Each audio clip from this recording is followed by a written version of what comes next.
ഞാൻ മനസ്സിലാക്കിയിടത്തോളം ഒരു ഏജൻസിയും ഈ ഡാമിനെ അവിടെ നിലനിർത്തണം എന്ന് പറഞ്ഞ് ഒരു റിപ്പോർട്ട് കൊടുത്തിട്ടില്ല.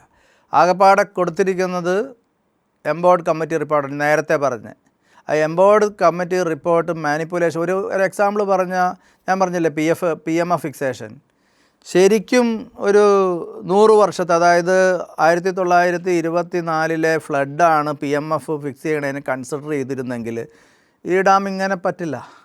ഹൈറ്റ് കൂട്ടേണ്ടി വരും, വിഡ്ത്ത് കൂട്ടേണ്ടി വരും. പിന്നെ ഇതിൻ്റെ വാട്ടർ ലെവലിന് മേലെ ഒരു ഫ്രീ ബോർഡർ ഉണ്ടാക്കേണ്ടി വരും. അതായത് ഇത് എൻ്റെ ഡാം തന്നെ മാറ്റേണ്ടി വരും കറക്റ്റ് PMF ഫിക്സ് ചെയ്ത് കഴിഞ്ഞാൽ. അപ്പോൾ ശരിയായ റിപ്പോർട്ടല്ല, ഒരു മാനിപ്പുലേറ്റഡ് റിപ്പോർട്ടാണ് സുപ്രീം കോടതിയിൽ എംബോർഡ് കമ്മിറ്റി കൊടുത്തിരിക്കുന്നത് എന്നുള്ളതിൻ്റെ എല്ലാ തെളിവും ഞാൻ സുപ്രീം കോടതിയിൽ ഹാജരാക്കിയിട്ടുണ്ട്.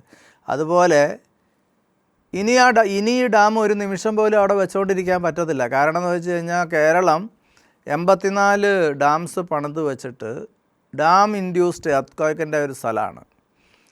ഇപ്പോൾ സിസ്മോളജിസ്റ്റുകളുടെ അഭിപ്രായത്തിൽ, അവരുടെ നിഗമനത്തിൽ അവർ കേരളത്തെ തേർഡ് സോണായിട്ട് ഡിക്ലെയർ ചെയ്തിട്ടുണ്ട്. റെഡ് സോണാണ്. തേർഡ് സോൺ എന്ന് പറഞ്ഞാൽ റെഡ് സോണാണ്. ഇവിടെ റിക്ടർ സ്കെയിൽ 7+ വരുന്ന ഭൂകമ്പങ്ങൾക്ക് ചാൻസ് ഉണ്ട്. എവിടെ വേണമെങ്കിലും സംഭവിക്കാം. ഞാൻ കേരളത്തിൽ സംഭവിച്ച മൈനർ ട്രമേഴ്സ്, ചെറിയ ഭൂകമ്പങ്ങളുടെ ഒരു ലിസ്റ്റ്, 240 ഭൂകമ്പങ്ങളുടെ ഒരു ലിസ്റ്റ് കേരള സർക്കാരിൽ നിന്ന് എടുത്തിട്ട് ഞാൻ സുപ്രീം കോടതിയിൽ ഹാജരാക്കിയിട്ടുണ്ട്. അതിൽ മാക്സിമം മാഗ്നിറ്റ്യൂഡ് വന്നിരിക്കുന്നത് 4.1 ആണ്. ഈ 4.1 മാഗ്നിറ്റ്യൂഡുള്ളൊരു ഭൂകമ്പം മുല്ലപ്പെരിയാർ ഡാമിൻ്റെയോ ഇടുക്കി ഡാമിൻ്റെയോ വിസിനിറ്റിയിൽ വന്നാൽ, ഈ ഡാമുകൾ ഏത് ഡാമിൻ്റെ വിസിനിറ്റിയിൽ വന്നാലും ഡാം തകരും. അപ്പോൾ നമ്മൾ കേരളത്തിലുള്ള ജനങ്ങൾ ആലോചിക്കേണ്ടത് എന്താണെന്ന് വെച്ചാൽ, നമ്മൾ 84 വാട്ടർ ബോംബ്സിൻ്റെ അടിയിലാണ് താമസിക്കുന്നത്. നമുക്ക് ഈ ബോംബ്സ് കൊണ്ട് എന്ത് പ്രയോജനമുണ്ട്? അതാണ് നമുക്ക് ചിന്തിക്കേണ്ടത്. ഇപ്പോൾ യൂറോപ്പിലൊക്കെ ആണെങ്കിൽ ഫോട്ടോ വോൾട്ടൈക് എന്ന് പറയുന്ന ഒരു ടെക്നോളജി ഉപയോഗിച്ച് ചെറിയ പ്രകാശത്തിൽ നിന്ന് പോലും ഒരു വൈദ്യുതി ഉൽപ്പാദിപ്പിക്കുന്നു.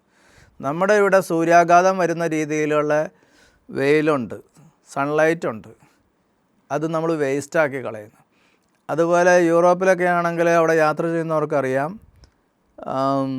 റോഡിൻ്റെ ഇരു സൈഡിലും വിൻമിൽസ് ഉണ്ട്, കാറ്റാടി യന്ത്രങ്ങൾ.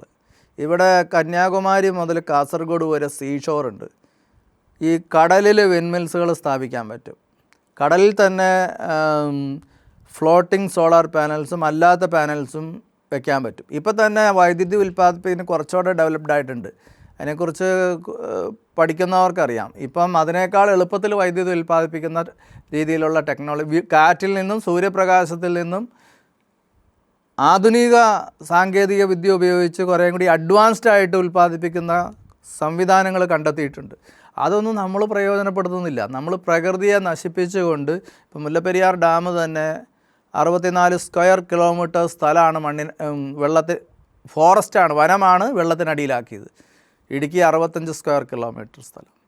84 ഡാംസ് ഉണ്ടാക്കി വെച്ച് നമ്മൾ നശിപ്പിച്ചത് എൻ്റയർ കേരളയുടെ എൻവയറമെൻറ്റാണ്.